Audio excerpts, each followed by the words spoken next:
Здравствуйте! Все, кто меня знает, все, кто меня не знает и все, кто меня не хочет знать.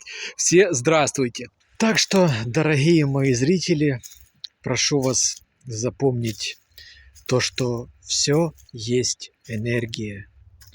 И от того, на каких вы энергиях живете, с какими вы энергиями соприкасаетесь, от этого зависит вся ваша жизнь. От этого зависит весь сюжет, который происходит на Матушке Земле.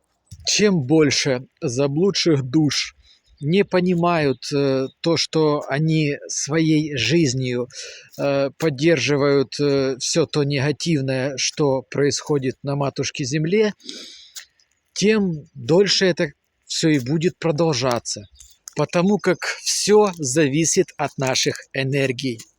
Все зависит от нашего восприятия. Наше восприятие – это тоже энергия. Все есть энергия.